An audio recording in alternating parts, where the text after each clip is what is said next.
Hi, guys. Welcome to Get Kinked, Kinked Atlanta's podcast. I'm Madam Jess, your host, and today we are talking about our upcoming class on choking and breath play.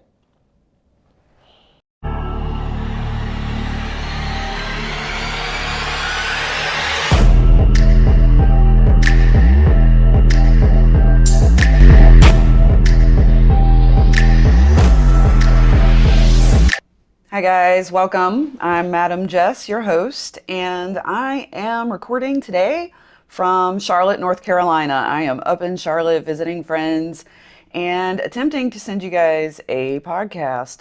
I've already made this podcast once, so this one's a repeat. I'm having a really difficult time with this particular topic, and I'm going to dig in a little bit as to why. My purpose originally in this podcast, in this episode, was to discuss our upcoming breath play class. So we have a class coming up on Saturday on choking and breath play at Metropolitan Studios.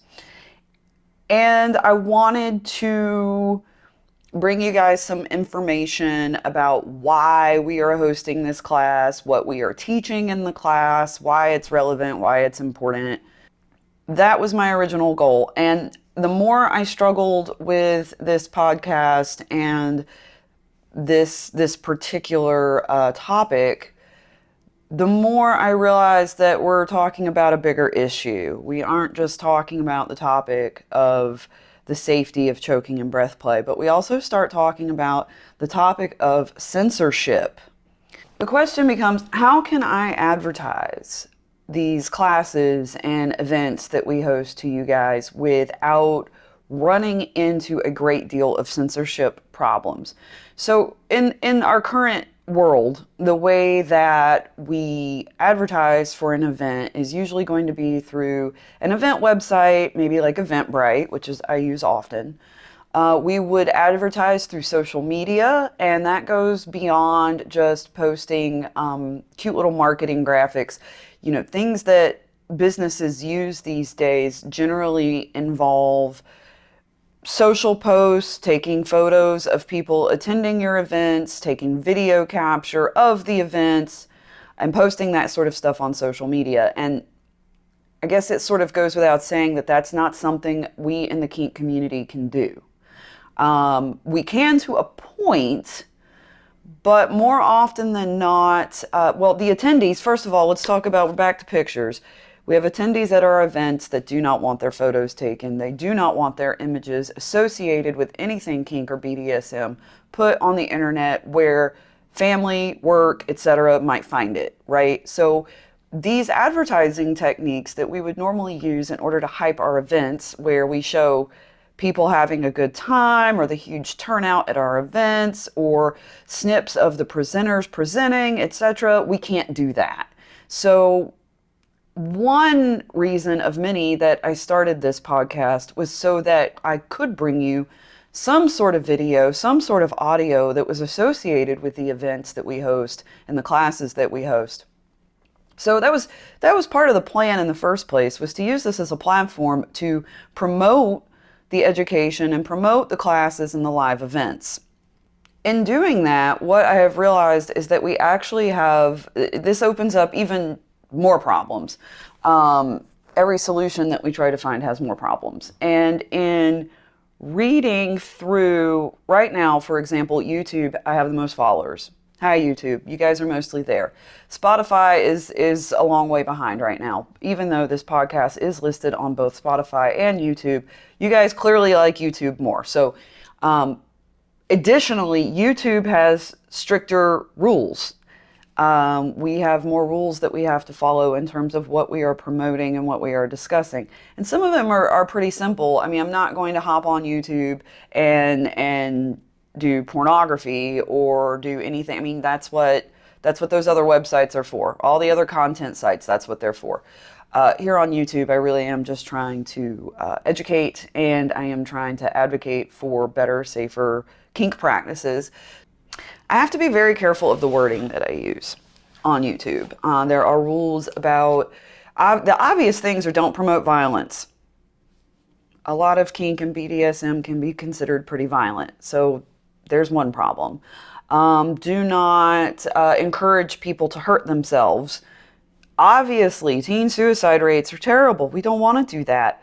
But again, when we're talking about kink and BDSM, we run into so many gray areas, and it's just so difficult to bring you guys the information that I actually want to bring you without running the risk of getting shut down before we even get started. So forgive me for the stuttering, forgive me for the hiccups in trying to bring you this information, but I am trying to do so in the correct manner, but also without sugarcoating anything.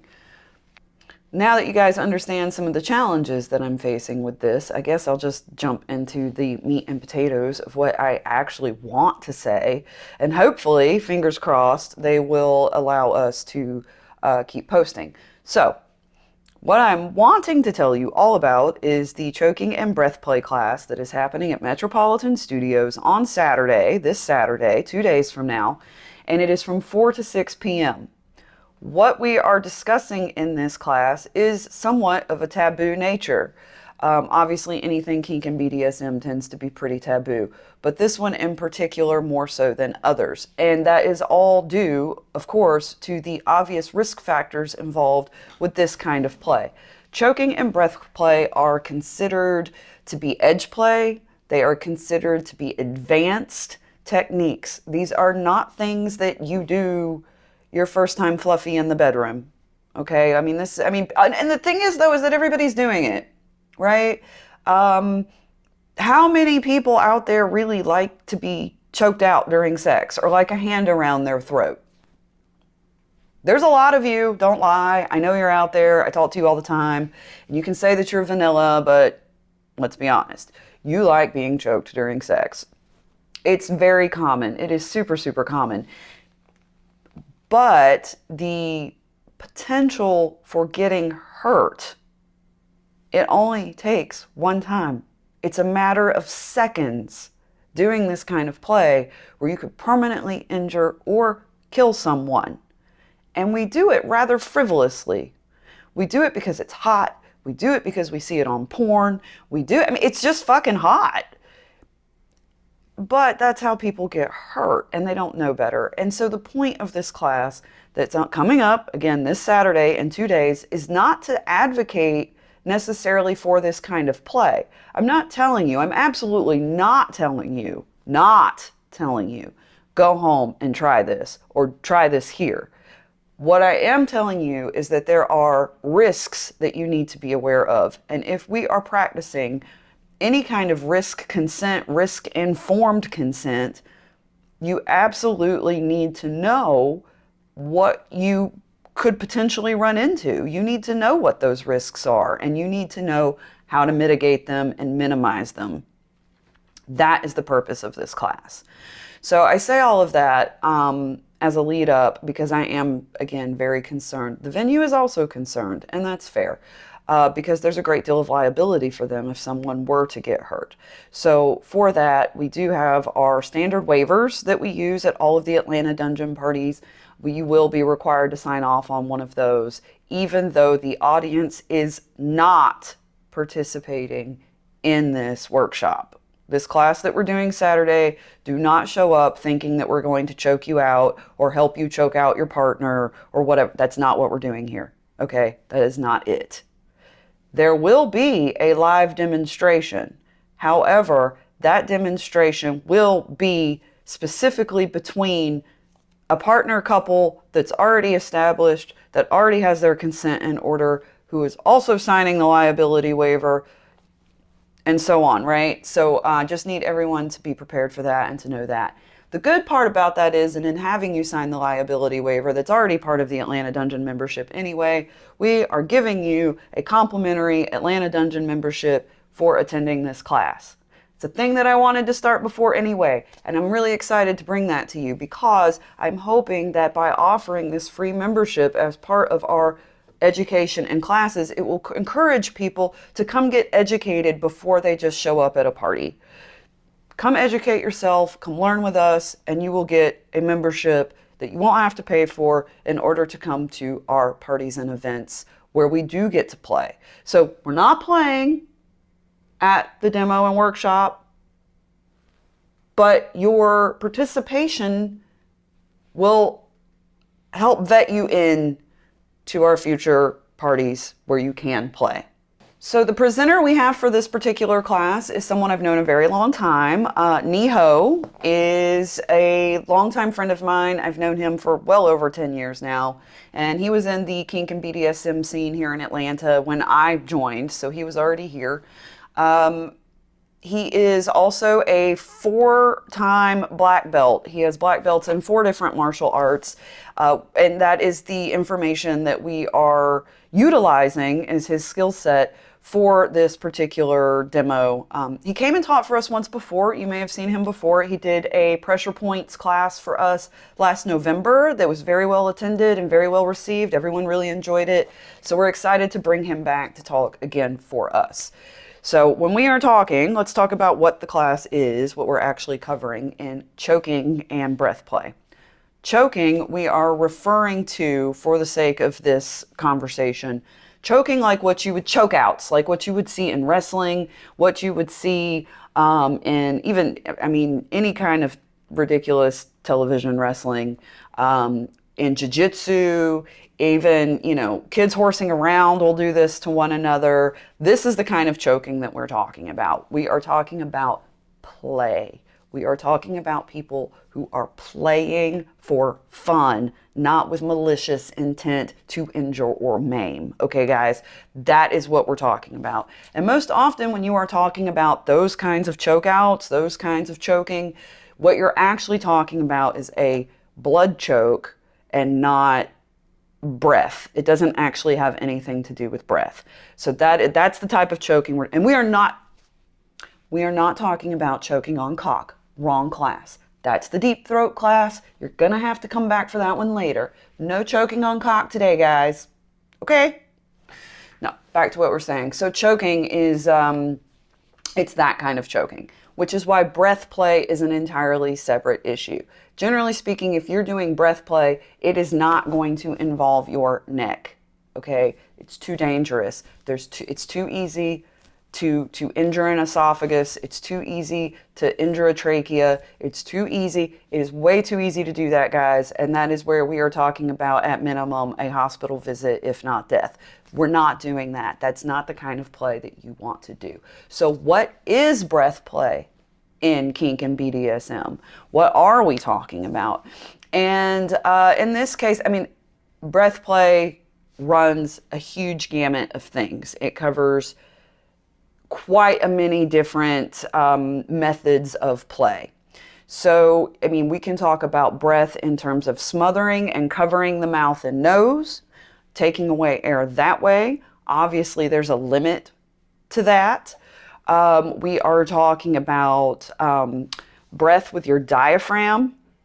So a thing that a lot of people forget or don't think about, particularly when they are new, is that any kind of pressure or bondage around the diaphragm will restrict your breathing. And this is true whether you're doing rope or leather. Corsets, guys, corsetry is absolutely a method of breath play. You can very easily pass out wearing a corset that's too tight because of the lack of air. So this is a thing that you need to keep in mind when you're super tight lacing that corset, ladies. Yes, I know we all want the skinny, skinny little waist, but don't forget to breathe. I know it's overrated, but it's still important. So corsetry, rope, any kind of bondage around your diaphragm will constitute as breath play. There is also a phenomena known that we talk about in the bondage classes that I teach called positional asphyxiation. And that is quite literally what happens to people when they are placed in hog ties, for example. There are other ways. Crucifixion style will also pull on the lungs. There are quite a few bondage and stress positions that over time will cause someone to suffocate or to not be able to breathe and asphyxiate. Positional asphyxiation is what that's called. And that is what we don't want. So we will also be discussing, some of these other forms of breath play that go beyond what is obvious, like the hand around the neck. We do have quite a few contraptions in kink and BDSM that can be used for breath play. My personal favorite are the latex hoods that go over the face. Some people will even go so far as to use a plastic bag. That's why there's warnings on plastic bags, not to put them over your head, guys. Keep out of reach of children, that sort of thing, okay? This is, again, this is dangerous and stupid. So it's so dangerous even that most of the kink sites, not the kink sites, most of the porns and content sites will not allow any form of breath play to be depicted. When you are reading the terms of use for OnlyFans and I Want Clips and all of those fun places you find your porn, the bulk of them have in their rules and regulations that you cannot do any kind of choking or breath play and post that content or monetize that content. That is how taboo this particular topic is, and that rolls me back around to my point of being worried about being censored as I'm trying to bring safety to you guys. So I'm just going to keep insisting on I am not advocating for you to do this, but if you're going to do it, you need to make sure that you are educated in the risks and how to do these things safer. They are not safe. Safer. Okay? Gonna keep stressing that so we don't get shut down. Which is also true. It's also true. I know you guys are gonna do it. I mean, it's like abstinence with teenagers, right? You tell them don't do it and they're absolutely going to go do it. So, you know what? If you are gonna do it, wear a condom. If you are going to do it, make sure that you're doing it right, or at least as right as we can teach you. One of my personal favorite forms of breath play, which is again not allowed like anywhere, but I'm going to talk about it anyway, has to do with water. I absolutely adore water and any kind of play involving water. However, once again, this is incredibly risky. So you hear people talking about waterboarding, you hear people talk about drowning, you hear people talking about you see these really hot pictures of water bondage where a girl's in a swimming pool with like an anchor tied to her leg or whatever. Okay, guys, that stuff on porn is staged. I'm just going to go ahead and tell you that and remind you that again, because porn is not, yes, porn's hot. Yes, we all want to do the hot thing we saw in the porn that one time, but it's not real. Okay, I've been on set and I've been involved in water bondage shoots. And I'm telling you that there are a crew of people waiting with oxygen just in case. And it's a TikTok timed and planned and well executed with all the safety measures. Okay, guys, don't do the crap you see on porn. Please don't. Learn. If you really want to do those things, because again, I'm bursting the illusion here and telling you there's like 15 people in the background. If you really want to do these things, learn how to do them with these safety measures. Learn how to negotiate these safety measures. Learn how to speak up for yourself so that you vet the people you're doing it with to the point you trust them with your life, because this is your life that we're talking about. Okay, so this class on Saturday, this is all that stuff. This is the stuff we're talking about. Yes, there is a demo. Come see that. Come see the anatomy of how it works. Come see the logistics of how it works. Come see all of that. But at the end of the day, the point of the class is to tell you how to protect yourself and how to do these things in a way that won't get you killed. Okay. So like I said, while I am saying, come see how to do these fun things, come see how to learn to do these things, I'm also saying don't do these things.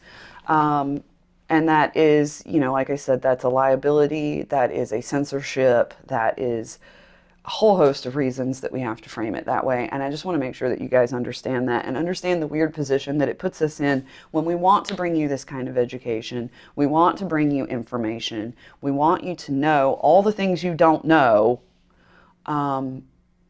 but there's some challenges there in getting that information to you. So I've been a little frustrated with this. I wanted this podcast to come out a few days ago. Definitely been overthinking it, definitely been overly worried about it.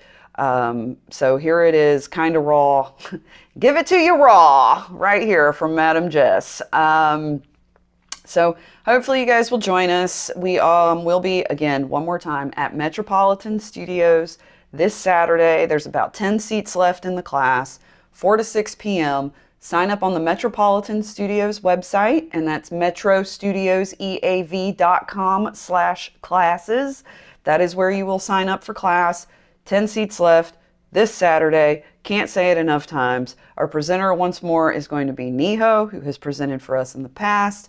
My name is Madam Jess. You can follow me on all of our social media at my Madam Jess, or follow Kinked Atlanta at Kinked Atlanta, and for all of the information and updates on our upcoming classes and events, censored or not, and hopefully spread the word, let people know that we're out there. So like I said, it's very difficult for us to advertise these things. So we're really relying on you. We're relying on you guys, grassroots fed all day. Hope to see some of you at class. And, well, this turned into a 20-minute long video, and I have a lunch date. So, gotta go, pervs. Nice talking to you. Bye.